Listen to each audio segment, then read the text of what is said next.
students, next heading பாருங்க thermal stratification. Thermal stratification வெப்ப அடுக்கு அமைப்பு பேர். பாருங்க இது எங்க காணப்படுவாங்க? It is usually found in aquatic habitat. இது எங்க காணப்படும்னு பார்த்தீங்கன்னா அக்வாட்டிக் ஹேபிடட்ல, அதாவது நீர் சார்ந்த வாழ்க்கையில் காணப்படக்கூடிய இந்த வெப்ப அடுக்கு அமைப்பு, அதாவது thermal stratification is usually found in aquatic habitat, அதாவது நீர் சார்ந்த இடங்களில் காணப்படக்கூடியது. The change in the temperature profile with the increasing depth in a water body is called thermal stratification. அவன் என்ன சொன்னால், நீரின் ஆழம் அதிகரிக்க அதிகரிக்க வெப்பநிலை அடுக்குகளில் ஏற்படும் மாற்றம் தான். அவன் என்ன சொன்னால், the change in the temperature profile, நீர் ஆழம் அதிகரிக்க பாருங்க, temperature profile with the increasing depth in a water, நீரின் ஆழம் அதிகரிக்க அதிகரிக்க அந்த வெப்ப அடுக்கில் ஏற்படக்கூடிய மாற்றம் தான் thermal stratification. thermal stratification. அப்போ thermal stratification எங்கே காணப்படும் பார்த்தீங்கன்னா அக்வாட்டிக் ஹேபிடட்டில் காணப்படும். அது எப்படி வகைப்படுத்துகிறாங்கன்னு பார்த்தீங்கன்னா, அந்த நீர்நிலையில் நீர் அந்த ஆழம் அதிகரிக்க அதிகரிக்க அதில் அந்த அடுக்கில் ஏற்படக்கூடிய அடுக்கமையில் ஏற்படக்கூடிய மாற்றம் தான் thermal stratification. There are 3 kinds of thermal stratification. இதில் 3 வகை இருக்குன்னு சொல்கிறாங்க. ஒன்று பாருங்க, ஒன்று பார்த்தீங்கன்னா எபிலிம்னியான், இன்னொன்று மெட்டாலிம்னியான், இன்னொன்று ஹைபாலிம்னியான். இந்த மாதிரி 3 டைப். எபிலிம்னியான் மேலடுக்கு, மெட்டாலிம்னியான் நடு அடுக்கு, ஹைபோலிம்னியான் கடைசி அடுக்கு. எபிலிம்னியான்னா த அப்பர் லேயர் ஆஃப் வார்மர் வாட்டர்னா நீரின் மேல் பரப்பு, நீரின் மேலடுக்கு வெப்பமாக இருக்கும். நீரின் மேலடுக்கு வெப்பமாக இருக்கும். மெட்டாலிம்னியான் பார்த்தீங்கன்னா அந்த middle layer with a zone gradual decrease in temperature கொஞ்சம் குறைவாக இருக்கும். ஹைபோலிம்னியான் பார்த்தீங்கன்னா பாட்டம் ஆஃப் த லேயர், இது கோல்டர் வாட்டர், அதாவது கூலிங்காக இருக்கும். இந்த மாதிரி நீர்நிலைகளில் 3 அடுக்கு காணப்படும். வெப்பமான நீர், வெப்பம் குறைவான இடம், அது குறைவான லேயர், அதுக்கு அடுத்து கூலிங் லேயர். பாருங்க அடுத்த ஹெட்டிங் பாருங்க, டெம்பரேச்சர் ஃபேஸ்டு ஜோனேஷன் அப்படின்னு பார்த்தீங்கன்னா, டெம்பரேச்சர் ஃபேஸ்டு ஜோனேஷன் சொல்லக்கூடியது பார்த்தீங்கன்னா வெப்பநிலை அடிப்படை, அதாவது அடிப்படையில் மண்டலங்கள் சொல்லக்கூடியது. சரி, என்ன மண்டலம் பார்த்தீங்கன்னா variation in latitude and altitude to the effect of the temperature and vegetation on the earth surface. அது பூமியின் மேற்பரப்பில் பார்த்தீங்கன்னா லேட்டிடியூட்னா விரிவாக்கக்கூடியது, ஆல்டிடியூட்னா குத்துயரம். அதன் அடிப்படையில் டெம்பரேச்சர் எப்படி டு அஃபெக்ட் த டெம்பரேச்சர், வெஜிடேஷன்னா தாவரங்கள் எந்த அளவுக்கு பாதிக்குது, அதோடைய விரிவு காலத்தில் எப்படி பாதிக்குது, குத்துயரில் எப்படி பாதிக்குன்றதை பற்றி படிக்க போகிறோம். இந்த latitudinal and altitudinal zonation vegetation illustrate flow, அதை கீழே கொடுத்துருக்காங்க. அந்த லேட்டிடியூட் ஆல்டிடியூட்ன்றாங்க இல்லையா, அது டயக்ராம் கீழே கொடுத்துருக்கா சொல்கிறாங்க. பாருங்கள், டயக்ராம் பார்க்குறதுக்கு முன்னால் லேட்டிடியூட்னா பாருங்கள், latitude is a angle it's range of 0 degree celsius equator 90 degree, 0 டிகிரிலேருந்து 90 டிகிரி அடுத்த ஃபோல்ஸ், அதாவது பார்த்தீங்கன்னா அடுத்த ஃபோல்ஸ் இருக்காங்க இல்லைங்களா. அது விரிவு காலம் என்பது பூமத்திய ரேகை 0 டிகிரியில் இருந்து துருவங்களின் 90 டிகிரி வரையிலான கோணமாகும். 90 டிகிரி வரையிலான கோணம் தான் எனது லேட்டிடியூட்ன்றது. ஆல்டிடியூட்ன்றது how high a place is located above the sea level is called altitude of the place. என்னென்னா கடல் மட்டத்திலிருந்து எவ்வளோ மேலே அந்த பகுதியான அமைந்துள்ளது, கடல் மட்டத்திலிருந்து மேலே போக எவ்வளோ அமைந்துள்ளது, அதுக்கு இப்போ என்ன ஆல்டிடியூட்னா குத்துயரம் சொல்லக்கூடியது. அதை பற்றி தான் இங்கே பார்ப்போம். அது பாருங்கள் டயக்ராம், லேட்டிடியூட்னல் ஜோனேஷன் வெஜிடேஷன். இப்போ இந்த டயக்ராம் நல்லா பாருங்கள். இது டெரஸ்ட்ரியல் ரெயின் ஃபாரஸ்ட்னால் வெப்பமண்டலம் மழைக்காடுகள்னு பேர். அடுத்து grass land of grassland or desert. இது வந்து புல்வெளி அல்லது பாலைவனம். இங்கே வந்து பார்த்தீங்கன்னா டெசிடியஸ் ஃபாரஸ்ட். டெசிடியஸ் ஃபாரஸ்ட்னா இலையுதிர் காடுகள்னு பேர். இங்கே கோனிஃபரஸ் ஃபாரஸ்ட். கோனிஃபரஸ் ஃபாரஸ்ட்னா ஊசிலை காடுகள். இங்கே பார்த்தீங்கன்னா துந்திர பிரதேசம். துந்திர பிரதேசம்னா அங்கே துந்திர பகுதி. அடுத்து பார்த்தீங்கன்னா ஐஸ் ஆர் ஸ்னோன்னு சொல்லக்கூடியது. இந்த மாதிரி தரைமட்டத்தில் 0 டிகிரிலேருந்து 90 டிகிரி வரைக்கும் பிரிச்சுருக்காங்க. ஏன் டைரக்ட் அப்போ டிராபிக் வெப்பமண்டல காடுகள் இருக்குது. அடுத்து கிராஸ்லேண்ட் டெசர்ட் இருக்குது. இங்கே டெஸ்டினியஸ் சொல்லக்கூடிய இலையுதிர் காடுகள் இருக்குது. அடுத்து கோனிஃபரஸ் சொல்லக்கூடிய ஊசிலை காடுகள் இருக்குது. இங்கே துந்திர பிரதேசம் இருக்குது. அங்கே ஐஸ் இருக்குது. அதே பாருங்க இங்கே ஆல்டிடியூட்னல் ஜோனேஷன்றாங்க இல்லையா. இதில் பார்த்தீங்கன்னா கடல் மட்டத்திலிருந்து, அதாவது பார்த்தீங்கன்னா தரையிலிருந்து டிராபிக்கல் ரீஜியனை வந்து 1300, அதாவது பார்த்தீங்கன்னா கீழே பயிர் காணப்படுது.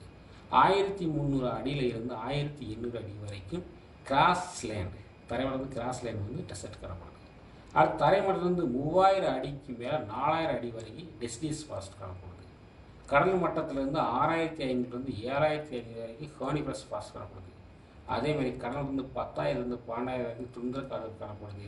13,000 14,500 வரைக்கும் ஸ்னோ, அதாவது பனி பிரதேசம் அப்படின்னு சொல்கிறாங்க.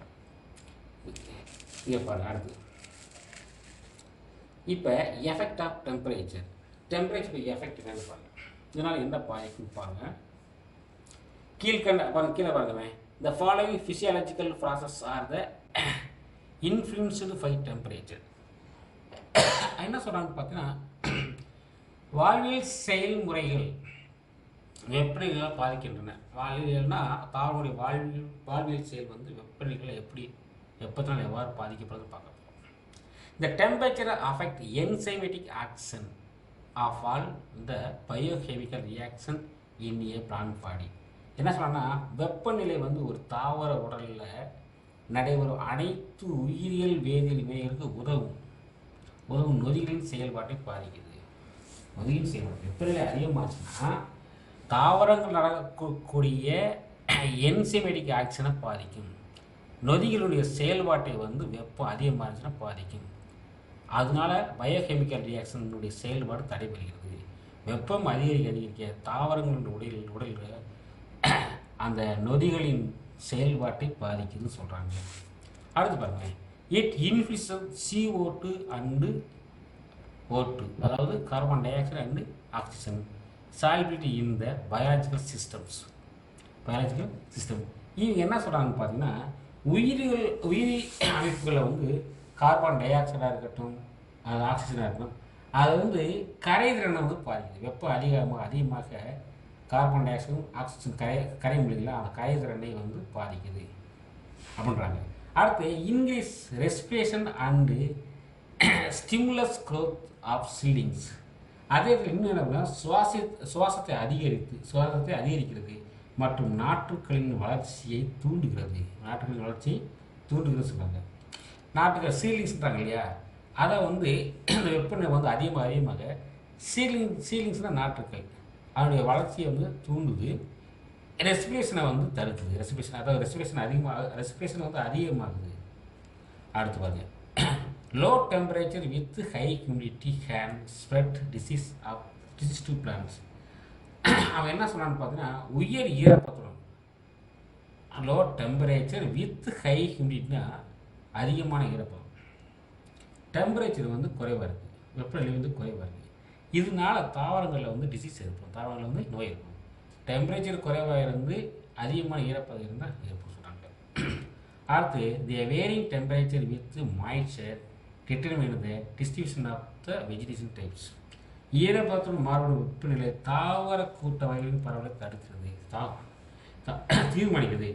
ஈரப்பதத்துடன் மாறுபடும் வெப்பநிலை வந்து தாவரத்தின் பரவலை, தாவரங்களில் அதாவது தாவரப்பட்ட வகையின் பரவலை தீர்மானிக்குன்னு சொல்கிறாங்க. அடுத்த ஹெட்டிங் பாருங்க. அடுத்த ஹெட்டிங் வந்து வாட்டர். இப்போ வாட்டர்னு சொல்ல பார்த்தீங்கன்னா, நீர் வந்து ரொம்ப முக்கியமானது. Water is the one of the important climatic factor. இது வந்து காலநிலை காரணின்னு சொல்லுவாங்க. காலநிலை காரணி ஓகேவா. It affects the viral process all living organism. It அஃபெக்ட்னா இது அனைத்து உயிரின் முக்கிய செயல்பாடுகளை இது பாதிக்குது. வாட்டர் இல்லைன்னா கண்டிப்பாக செயல்பாடை பாதிக்கும். It is fluid that even life had originated only in water during the evolution of earth. அவன் என்ன சொல்கிறான்னு பார்த்தீங்கன்னா, பரிமாண வளர்ச்சியின் போது எவால்யூஷன் எர்த்னா என்னது, பரிமாண வளர்ச்சியின் போது நீரிலிருந்து தான் புவியின் உயிரினங்கள் தோன்றியதாக நம்பப்படுது. அவன் எதை நம்ம சொல்கிறான்னு பார்த்தீங்கன்னா, நீர்லேருந்து தான் இந்த எர்த்தில் வந்து உயிரினங்கள், பூமியில் வந்து உயிரினங்கள் தோன்றுச்சு அப்படின்னு சொல்கிறான். It is fluid the even life had originated. எல்லாம் உருவானதுக்கு காரணம் வந்து வாட்டர் தான், எங்கே, பூமியில்னு சொல்கிறான். அடுத்து, water cover more than 70% of the earth surface. 70% water இருக்கு சொல்லியிருக்காங்க. In nature water available in plants 3 ways. 3 வழிகளில் வாட்டர் கிடைக்கும் சொல்லியிருக்கான். அது என்னன்னா 3 வழிகள், அதாவது 3 விதங்களில் தாவரங்களுக்கு கிடைக்கிறது, வாட்டர் கிடைக்குது. ஒன்று அட்மாஸ்பியரிக் மாய்ச்சர், அட்மாஸ்பியரிக் மாறினா வளிமண்டல ஈரப்பதம். இன்னும் வந்து பிரிசிபிட்டேஷன், இன்னும் வந்து மழைப்பொழிவு. அண்டு சாயில் வாட்டர், மண்ணீர் சொல்லுவாங்க. 3 வழியை பிரிச்சுப்பாங்க. ஓகேங்களா? அடுத்து பாருங்க,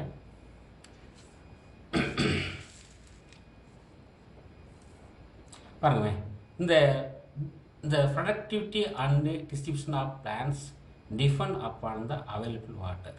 அவன் என்ன சொன்னால், தாவரங்களுடைய உற்பத்தி திறன், தாவரங்கள் வந்து எப்படி டிஸ்ட்ரிபியூட் ஆகுது, எப்படி உற்பத்தி பண்ணுது, ப்ரொடக்டிவிட்டி எப்படி உற்பத்தி பண்ணுது, அதே நேரத்தில் எப்படி டிஸ்ட்ரிபியூட் ஆகுது. உற்பத்தியும் பரவலும் வந்து வாட்டர் இருந்தால் மட்டும்தான் நடக்கும்னு சொல்கிறான். Further, quality of water is also important especially for the aquatic organism. கண்டிப்பாக வந்து அளவில், அதாவது நீரின் தரம், குறிப்பாக நீர் வாழ் உயிரினங்களுக்கு முக்கியம். நீர் இருந்தால் தான் நீரில் வாழக்கூடிய உயிரினங்கள் வந்து வாழ முடியும் சொல்கிறாங்க. இந்த total amount of water is saline in different water bodies. அவன் என்ன சொல்லணும்னு பார்த்தீங்கன்னா, பல்வேறு நீர்நிலைகளில் காணப்படக்கூடிய நீரின் உப்புத்தன்மையின் மொத்த அளவு பார்த்தீங்கன்னா, total amount of water salt, வாட்டரில் காணக்கூடிய உப்பின் மொத்த அளவு இன் டிஃப்ரெண்ட் வாட்டர் பாடிஸ் சொல்ல பாருங்க. 5% இன் லேண்ட் வாட்டர். அவன் என்ன சொல்லலான்னு பார்த்தீங்கன்னா, உப்பு வந்து உள்நாட்டு நீர் அல்லது நன்னீர், குடிநீர் ஆகிய அதில் வந்து நன்னீரில், குடிநீரில் வந்து 5% உப்பு காணப்படும் சொல்கிறான், ஃப்ரெஷ் வாட்டரில். அடுத்து 30 to 30% சீ வாட்டரில் உப்பு காணப்படுது. மோர் தேன் 100% ஹைபர் சலைன் வாட்டர். அது என்ன சொல்லலான்னு பார்த்தீங்கன்னா, உப்பளங்கள்ன்றாங்க, உப்பங்களி, அதாவது உப்பங்களி சொல்லுவாங்க, உப்பங்களி சொல்லக்கூடியது அது 100% உப்புத்தன்மையை வாய்ந்ததாக காணப்படும். அப்போது அடிப்படையில் உயிரினங்கள் 2. அப்போ அந்த உப்பு பொறுத்து பேசுகிற range of tolerance of salty, உப்பு சகிப்புத்தன்மை சொல்லக்கூடியது, அதில் வந்து வாழக்கூடிய உயிரினங்கள் வந்து 2 டைப்பாக பிரிக்கிறாங்க. ஒன்று என்னன்னு பார்த்தீங்கன்னா யூரிக் ஹாலைன் சொல்லக்கூடியது, இன்னொன்று வந்து ஸ்டெனோ ஹாலைன் சொல்லக்கூடியது. 2 வகை பிரிக்கலாம். இப்போ euryhaline organism which can be live in water wide range of salinity. என்ன, அதாவது இவை உப்புத்தன்மை அதிகமான நீரில் வாழக்கூடிய உயிரினங்கள். எதுன்னு பார்த்தீங்கன்னா, organism which can live in water with wide range of சாலினிட்டினா உப்புத்தன்மை அதிகமானது. எக்ஸாம்பிள் வந்து மெரைன் ஆல்கே, இது வந்து உப்புத்தன்மை அதிக இடத்துல வாழப்படுது. அதே மாதிரி மெரைன ஆஞ்சியோஸ்பெர்ம், கடல் வாழ் ஆஞ்சியோஸ்பெர்ம். அடுத்து ஸ்டெனோன்ற சொல்லக்கூடியது, ஸ்டெனோ ஹேண்டது organism which can with land only small range of, உப்புத்தன்மை குறைவாக மட்டும், உப்புத்தன்மை வந்து குறைவான உப்புத்தன்மை உள்ள நீரில் வாழக்கூடிய தாவரங்கள். பிளான்ட்ஸ் ஆஃப் யூஸ்டாரிஸ், அதாவது கழிமுக தாவரங்கள், அது பேர் வந்து கழிமுக தாவரங்கள் பேர். அந்த தாவரங்கள் வாழ சொல்கிறாங்க. ஓகேங்களா? Okay sir, thank you.